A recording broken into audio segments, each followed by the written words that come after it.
Assalamualaikum warahmatullahi wabarakatuh. Bismillah, alhamdulillah, wassalatu wassalamu ala rasulillah wa ala alihi wa ashabihi wa mawalah. Alhamdulillahirabbil alamin. Para pemirsa semua, pada kesempatan ini pengurus bidang kitab CP3M akan memulai kajian fikih ubudiyah dengan mempelajari dari kitab Matnul Ghayah wa Taqrib atau juga dikenal dengan kitab Matan Takrib karya dari Qadhi Abi Syuja Ahmad bin Husain Al-Asfihani. Pada kajian ini kita akan langsung memulai dari bab sholat. Bismillahirrahmanirrahim. Kitabus sholati. As-sholatul mafrudatu khamsun. Adh-dhuhru wa awal waqtiha zawalu syamsi wa akhiruhu ila shara dhillu kulli syai'in mithlahu ba'da dhilli zawali. Nah, kitabus shalah ya, pembahasan tentang sholat. Kenapa kita kok masih harus terus mempelajari tentang sholat? Kok kajiannya kok masalah sholat lagi? Kenapa nggak bahas yang lain? Kita tahu bahwa sholat adalah tiang agama atau suatu hal yang sangat penting di dalam agama Islam. Kita tahu dari banyak nas Quran dan juga al-hadis. Ada salah satu hadis yang sangat populer, as-sholatu imaduddin au kama qala ya. Salat adalah tiang agama. Dalam nas Al-Qur'an juga Allah berfirman, wa aqimis sholata lidzikri. Jadi memang salat adalah salah satu bentuk ibadah untuk berzikir, untuk mengingat kepada Allah ya. Jadi sudah sepatutnya kita sebagai seorang muslim untuk selalu mendalami, memperbaiki pada ibadah sholat yang kita lakukan. Makanya di sini kita akan mengkaji kembali ya, atau mengingat kembali tentang masalah yang berkaitan dengan sholat. Di dalam awal ya kitabus sholah di sini Syekh Abi Syuja beliau menjelaskan tentang sholat fardu, as-sholatul mafruḍah khamsun. Beliau menjelaskan sholat yang difardukan atau sholat fardu. Kita tahu sholat fardu ada 5 ya. Ada sholat zuhur, sholat asar, maghrib, isya, dan terakhir adalah sholat subuh.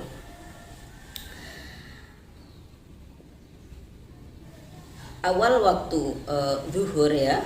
Pertama sholat zuhur. Di sini Syabi Suja memulai dengan sholat zuhur dulu. Wa awal waktiha, awal waktu dari sholat zuhur adalah zawalu syamsi. Zawalu syamsi ini tergelincirnya matahari. Jadi kalau ada waktu istiwa matahari yang persis di atas kepala, nah ini zawalu syamsi, ini sudah matahari sudah mulai bergeser ke arah barat. Ini berarti tandanya sudah mulai masuk waktu zuhur. Kemudian akhir dari waktu zuhur adalah ketika bayang-bayang suatu benda ini menyamai benda tersebut. Jadi misalnya kalau ada suatu benda yang berdiri gitu ya, atau misalnya tiang bendera gitu, misalnya panjangnya ada 1 meter, ini ketika bayang-bayang benda panjangnya juga sama 1 meter, nah ini berarti waktu zuhur tandanya sudah habis. Kok misalnya bahas waktu sholat, kenapa kita enggak lihat di aplikasi saja, nggak usah repot, atau misalnya lihat saja di kalender, itu sudah ada jadwal waktu sholat juga. Nah, kita sebagai seorang muslim hendaknya mengetahui batasan secara pasti yang sudah dijelaskan oleh para fuqaha, yang dijelaskan di dalam kitab-kitab fikih. Jadi kita nggak hanya sekedar ikut-ikutan atau mengikuti jadwal-jadwal yang sudah ada, itu sebenarnya sudah cukup untuk memenuhi syarat sah sholat ya. Kita tahu bahwa termasuk salah satu syarat sahnya sholat adalah mengetahui tentang waktu-waktu sholat, mengetahui waktu sholat sudah masuk, misalnya zuhur ini jam berapa masuk waktunya. Nah gitu. Jadi alangkah baiknya kita tahu secara pasti kapan mulai dan juga selesainya waktu sholat ya. Jadi itu tadi adalah waktu zuhur. Nah, di antara rentak waktu sholat zuhur di sini, para fuqaha, para ahli fikih masih membagi lagi menjadi beberapa bagian ya. Para fuqaha menjelaskan ada 6 pembagian waktu sholat. Dalam setiap sholat 5 waktu itu masih terbagi menjadi 6. Saya jelaskan dulu. Yang pertama adalah waktu fadilah. Waktu fadilah di sini artinya adalah waktu jika kita melaksanakan sholat pada waktu tersebut, kita akan mendapatkan pahala tambahan, yaitu melaksanakan sholat di awal waktu. Nah, waktu fadilah di sini batasannya atau rentang waktunya adalah mulai dari awal masuk waktu sholat ya, terus kemudian jika di sela-selai misalnya melakukan hal-hal yang berkaitan dengan sholat, contohnya adzan, iqomah, terus kemudian berwudu ya, menghilangkan hadas, terus juga menutup aurat dan lain-lain, pokoknya hal-hal yang berkaitan dengan sholat. Terus kemudian melaksanakan bersegera melaksanakan sholat. Jadi rentang waktu ini adalah waktu fadilah. Jadi memang waktu fadilah itu rentang waktunya tidak lama. Makanya ketika kita melaksanakan sholat pada waktu tersebut memang ada nilai plusnya ya, yaitu mendapatkan pahala tambahan melaksanakan sholat di awal waktu. Terus yang kedua ada namanya waktu ikhtiar. Waktu ikhtiar adalah waktu yang memang dipilih oleh syari' atau Nabi Muhammad bahwa sholat tersebut sebaiknya dilaksanakan pada sholat tersebut kalau memang tidak bisa dilaksanakan pada waktu fadilah. Itu sholat waktu ikhtiar. Yang ketiga ada namanya waktu jawaz. Waktu jawaz di sini kita masih boleh, masih bisa mengakhirkan sholat sampai pada waktu tersebut. Kemudian yang keempat ada namanya waktu hurmah atau waktu tahrim, di mana waktu ini adalah hukumnya haram mengakhirkan sholat sampai batas waktu tersebut. Yang kelima ada waktu udzur. Waktu udzur di sini boleh melaksanakan sholat tersebut dalam rentang waktu itu karena memang adanya udzur, karena memang ada alasan, karena ada sebab tertentu seperti bepergian, kemudian sakit. Nah, ini adalah salah satu udzur ya, atau alasan yang memperbolehkan sholat di waktu udzur tersebut. Jadi waktu udzur ini memang berkaitan dengan sholat jamak ya, ada sholat jamak zuhur dan asar, maghrib dan juga isya, itu waktu udzur. Kemudian yang terakhir adalah waktu darurat.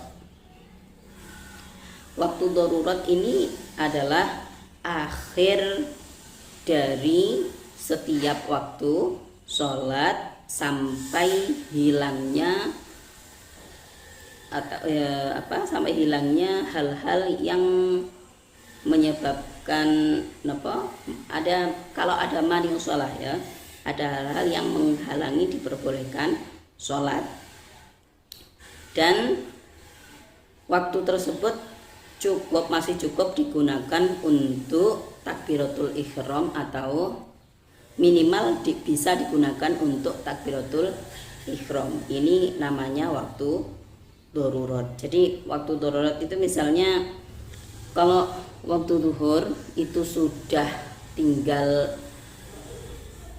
2 detik misalnya ya, takbiratul ihram itu kan cukup bilang Allahu Akbar itu kan cukup 1 detik bisa ya. Berarti misalnya waktu zuhur masih ada 1 detik, kok ternyata manu sholah di sini hal-hal yang menjadi penghalang sholat, contohnya adalah haid ya, menstruasi. Ketika menstruasi ternyata berhenti waktu zuhur masih ada 1 detik. Nah ini sholat zuhur ini masih wajib dilakukan, hanya saja ini namanya adalah waktu darurat. Kita tahu kalau waktu masih ada 1 detik, otomatis di situ kita ketika suci dari haid ya, menstruasi, otomatis masih ada wajib mandi besar dulu, kemudian baru melaksanakan sholat. Ini tentunya waktunya kan tidak cukup ya kalau untuk melaksanakan sholat secara normal. Jadi makanya rentang waktu yang masih hanya 1 detik yang bisa digunakan untuk takbiratul ihram ini namanya adalah waktu darurat. Jadi dalam setiap waktu sholat ya, 5 sholat fardu ini setiap masing-masing ini ada 6 pembagian waktu tersebut. Coba kita mengulas dulu sholat zuhur tadi ya. Kita tahu tadi awalnya adalah mulai tergelincirnya matahari ya, tergelincirnya matahari. Nah sekarang kapan waktu fadilahnya sholat zuhur ini? Waktu fadilahnya sholat zuhur adalah min awalil waqti bi qadril istighali bi asbabis sholati. Jadi rentang waktu fadilah untuk sholat zuhur adalah mulai dari awal sholat zuhur, yaitu tergelincirnya matahari, sampai kapan kita melakukan hal-hal yang berhubungan dengan sholat. Seperti saya jelaskan tadi, contohnya jadi misalnya masuk waktu sholat zuhur jam 11:30 misalnya ya, kemudian azan, terus kemudian wudhu, menutup aurat, ada sholat qobliyah dulu, terus kemudian baru melaksanakan zuhur. Nah ini antara rentang waktu ini adalah rentang waktu fadilah. Jadi memang waktu fadilah ini tidak lama. Kalau misalkan di menit ya tidak ada batasan pasti kalau fikih ya, kok menitnya berapa mboten. Hanya saja batasannya seperti itu. Jadi kira-kira kalau azan misalnya berapa menit, terus digunakan untuk wudhu, bersuci dan lain-lain, ini perkiraan berapa menit. Jadi memang rentang waktu fadilah ini tidak lama. Terus kalau untuk waktu ikhtiarnya sholat zuhur ini kapan? Yaitu min awalil waqti ila ayyabqa qadru ma yasa'u sholat. Waktu ikhtiar ya, ini mulai dari awal waktu ini, waktu ikhtiar sudah masuk, kemudian sampai rentang waktu yang masih cukup digunakan untuk melaksanakan sholat zuhur secara sempurna. Kita tahu sholat zuhur ada 4 rakaat. Kalau misalkan dalam keadaan normal kita misalnya membutuhkan waktu 4 menit misalnya untuk melaksanakan sholat zuhur, nah berarti waktu sholat zuhur ini ya 4 menit sebelum berakhirnya waktu sholat zuhur. Jadi intinya pokoknya seluruh sholat ini masih dilaksanakan di dalam waktu. Nah, ini masih dalam masuk waktu ikhtiar. Terus waktu jawaznya kapan? Waktu jawaz ini juga dimulai dari awal waktu sholat. Jadi antara waktu fadilah, waktu ikhtiar dan juga waktu jawaz ini masuknya barengan. Cuman selesainya yang lain. Ya. Hanya khusus untuk sholat zuhur antara waktu ikhtiar dan waktu jawaz ini waktunya sama ya. Jadi yang penting waktu jawaz berakhirnya ini juga yang penting sholat masih bisa dilakukan di dalam waktu. Terus untuk yang nomor 4, waktu hurmah atau waktu tahrim, waktu yang haram melaksanakan sholat di waktu tersebut kapan? Ketika sholat sudah tidak cukup dilaksanakan pada waktu tersebut.